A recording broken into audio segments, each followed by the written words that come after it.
Good morning बच्चों हम लोग विज्ञान में नया पाठ स्टार्ट करेंगे जिसका नाम है अम्ल, क्षारक एवं लवण।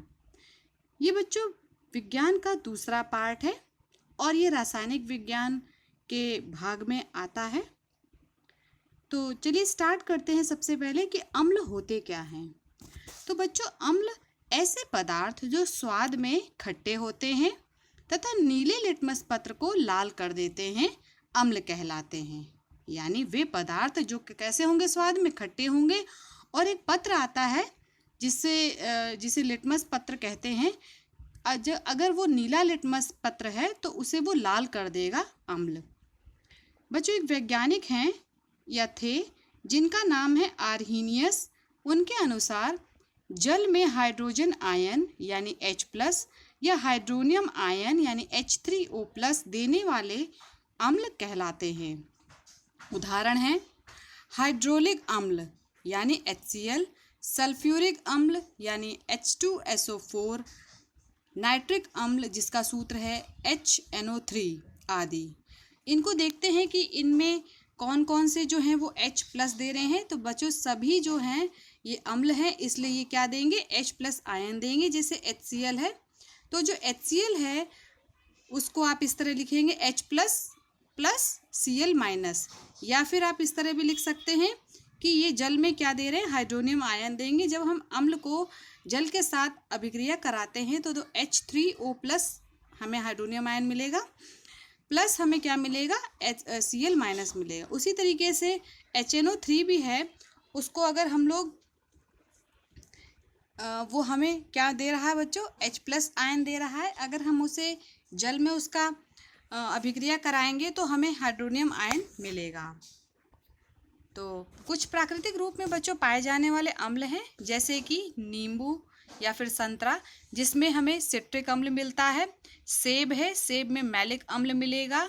सिरका है, सिरका सब लोग जानते हैं जिससे अचार बनता है, उसमें एसिटिक अम्ल होता है। टमाटर बहुत अच्छे तरीके से जानते हैं बच्चों आप लोग, ऑक्सोलिक अम्ल होता है। उसमें जठर रस जो कि आपके आमाशय से निकलता है उसमें हाइड्रोलिक अम्ल होता है। इमली जो कि खट्टी खट्टी होती है, आपने खाई भी होगी, उसमें टार्टेरिक अम्ल पाया जाता है। दही या फिर खट्टा दूध उसमें लैक्टिक अम्ल होता है। प्रोटीन यानी उसमें अमीनो अम्ल होगा।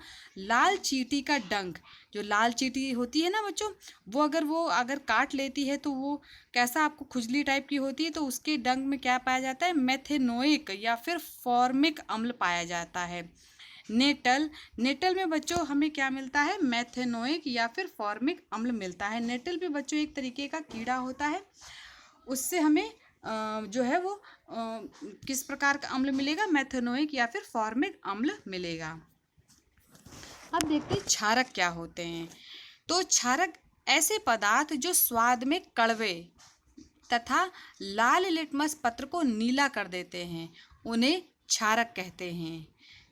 कैसे होंगे बच्चों, इस स्वाद में कड़वे होते हैं। और आर्हीनियस के अनुसार क्षारक की परिभाषा क्या है, तो वो लिखना है, इस प्रकार लिखेंगे आप लोग कि जल में हाइड्रोक्सिल आयन यानी OH- देने वाले पदार्थ क्षारक कहलाते हैं। OH- आयन के अतिरिक्त और कोई ऋणायन नहीं देते हैं। क्या नहीं देंगे, कोई भी ऋणायन नहीं देंगे, केवल क्या देंगे, OH- देते हैं। उदाहरण है जैसे बच्चों NaOH जब टूटेगा तो क्या मिलेगा, Na+ OH- मिलेगा। दूसरा है बच्चों क्षारक NH4OH। तो NH4OH जब टूटता है तो क्या मिलता है, NH4+ OH- मिलेगा। तो ये हैं बच्चों कुछ उदाहरण क्षारक के। अब देखेंगे अम्ल क्षार सूचक क्या होते हैं। तो ऐसे पदार्थ जो बच्चों किसी विलयन में अम्ल या क्षार के साथ मिलकर अपना रंग परिवर्तन या गंध परिवर्तन कर देते हैं, अम्ल क्षार सूचक कहलाते हैं।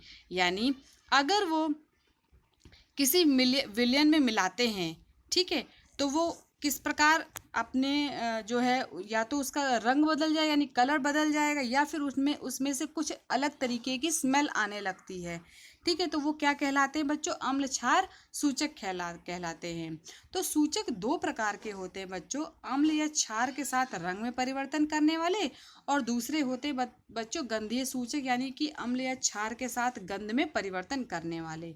ठीक है, यानी कि अगर हम अम्ल के साथ मिलाएं या क्षार के साथ मिलाएं तो उनमें या तो रंग में परिवर्तन हो जाएगा या फिर उनके गंध में यानी कि उनकी महक में परिवर्तन आने लगता है। तो रंग में परिवर्तन करने वाले सूचक कौन कौन से देखते हैं? तो नीला लिटमस अम्ल के साथ मिलकर कैसा बदल देता है? लाल रंग का हो जाता है। तो नीला लिटमस क्या होगा? अगर अम्ल के साथ उसको हम मिलाएंगे तो वो किस में परिवर्तित हो जाएगा? लाल में, यानी नीला अम्ल लाल। इस तरीके से आप याद कर सकते हैं, नीला लिटमस अम्ल के साथ मिलाएंगे लाल हो जाएगा, यानी नीला लाल, ऐसे याद करें आप। और लाल लिटमस क्या? लाल लिटमस अम्ल के साथ मिलकर नीले रंग का हो जाता है। ठीक है, दूसरा है बच्चों हल्दी, बहुत अच्छे से जानते हैं आप लोग। तो टर्मेरिक जो हल्दी है बच्चों, वो क्षारकों के साथ लाल भूरे रंग पैदा करती है। इसी कारण बच्चों जब आपने देखा है कि कपड़े पर अगर हल्दी या सब्जी का रंग लग जाता है या निशान कोई पड़ जाता है और हम उसके साथ साबुन अगर मिला देते हैं, यानी कि साबुन कैसा होता है? क्षारकीय होता है, उसके साथ मिलाते हैं तो वो धोने पर लाल या फिर भूरे रंग का हो जाता है। दूसरा आता है बच्चों फिनोफ्थलीन। तो फिनोफ्थलीन एक रंगहीन पदार्थ है। कैसा है? रंगहीन पदार्थ है जिसका कोई भी रंग नहीं होता है और अम्लीय विलयन में ये रंगहीन ही रहता है। अगर हम किसी विलयन में मिलाते हैं जो अम्लीय है तो फिनोफ्थलीन अपना रंग नहीं बदलेगा, यानी कि उसका वैसा ही रंग रहेगा। कैसा रंग रहता है? क्योंकि इसका कोई भी रंग नहीं होगा तो किसी भी तरीके का उसमें रंग पक्का परिवर्तन नहीं होता है। जबकि फिनोफ्थलीन की एक बूंद क्षारीय विलयन में मिलाने पर विलयन गुलाबी रंग का हो जाता है। कैसा हो जाता है? गुलाबी रंग का हो जाता है। अगर हम किसी क्षार के साथ अगर फिनोफ्थलीन को मिलाते हैं तो उसका रंग गुलाबी हो जाता है। शॉर्ट फॉर्म में मैंने भी आपको दिखा रखा है यहाँ पे कि फिनोफ्थलीन कैसा होता है? उदासीन होता है, यानी कि इसका कोई रंग नहीं होता। अगर हम अम्ल के साथ मिलाएंगे तो रंगहीन ही रहेगा, लेकिन अगर हम क्षार के साथ अगर मिलाते हैं इसको तो वो गुलाबी रंग का हो जाता है या फिर लाल रंग का हो जाता है बच्चों। फिर आता है बच्चों मिथाइल ऑरेंज भी एक तरीके का जो है वो रंग परिवर्तन सूचक है। तो मिथाइल ऑरेंज एक संश्लिष्ट सूचक है, यानी कि इसको बनाया गया है जो लैब में तैयार किया गया। लैब यानी कि आप केमिकल के द्वारा इसको बनाया गया है। यह एक नारंगी रंग का रंजक है, यानी कि इसका रंग कैसा है? नारंगी रंग का एक पिगमेंट है। जब मिथाइल ऑरेंज की एक बूंद अम्लीय विलयन में मिलाई जाती है तब विलयन का रंग लाल हो जाता है, जबकि मिथाइल ऑरेंज की एक बूंद को अगर हम क्षारीय विलयन में मिलाएंगे बच्चों तो उसका रंग पीला हो जाएगा। देखिए शॉर्ट फॉर्म में मैंने आपको बता रखा है यहाँ पे कि मिथाइल ऑरेंज का ओरिजिनल रंग कैसा होता है? नारंगी होता है, क्योंकि इसका नाम ही ऑरेंज है तो नारंगी होना ही है। और मिथाइल ऑरेंज को अगर हम अम्ल के साथ मिलाएंगे तो ये लाल रंग का होता है और क्षार के साथ मिलाएंगे तो कैसा होगा? पीले रंग का हो जाएगा। तो इस तरीके से बच्चों अम्ल या क्षार के साथ जो था रंग में परिवर्तन करने वाले सूचक थे। अब देखते हैं अम्ल या क्षार के साथ गंध में परिवर्तन करने वाले सूचक। इन्हें बच्चों गंधीय सूचक भी कहते हैं। जैसे प्याज के कटे हुए छोटे छोटे टुकड़े तथा लौंग का तेल अम्लों और क्षारकों के साथ मिलाकर भिन्न गंध उत्पन्न करते हैं। इसी गंध के आधार पर अम्लों और क्षारों की उपस्थिति का पता लगता है। यानी किस प्रकार की गंध है तो हम ये पता लगा लेंगे कि इसमें जो है अम्ल है या फिर क्षार है। एक प्रश्न में है बच्चों, जैसे आपको 3 परखनलियाँ दे दी गई हैं, ठीक है, और इनमें से आश्रित जल एवं शेष 2 में से एक में अम्लीय विलयन और दूसरे में क्षारीय विलयन है।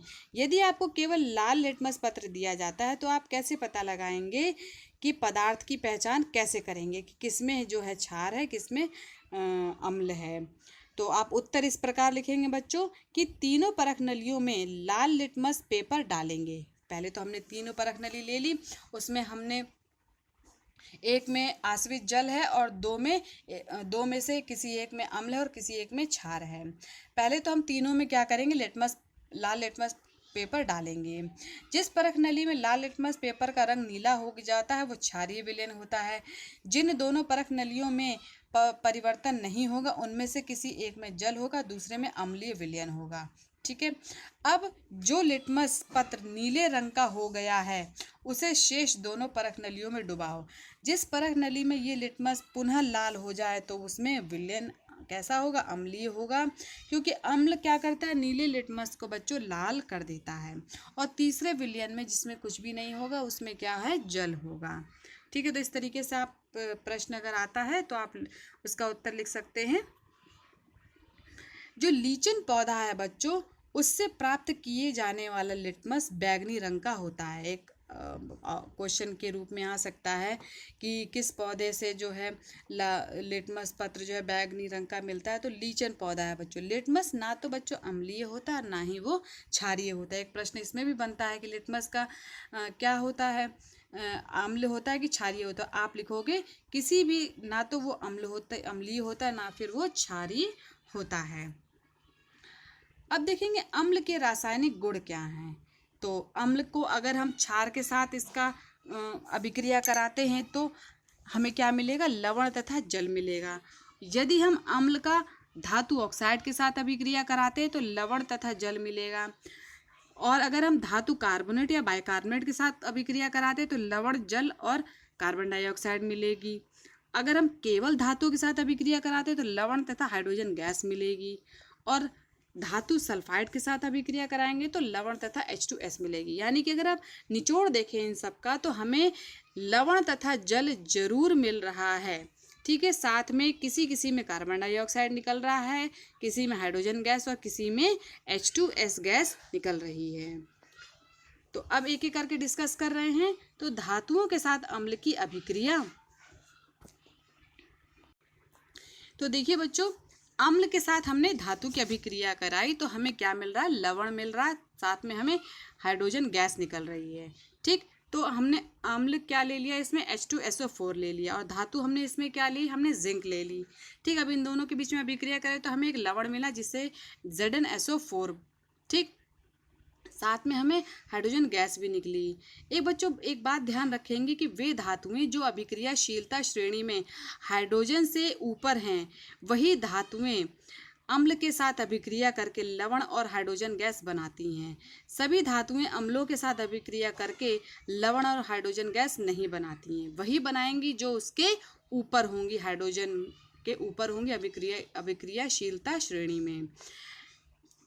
और भी उदाहरण हैं बच्चों, जैसे कि Fe+H2SO4 हमने अम्ल के साथ यानी धातु इसमें हमने क्या ली, Fe ली यानी कि आयरन लिया है। तो इसमें हमें क्या मिलेगा, लवण मिलेगा, FeSO4 मिलेगा, साथ में हमें हाइड्रोजन गैस भी निकल रही है।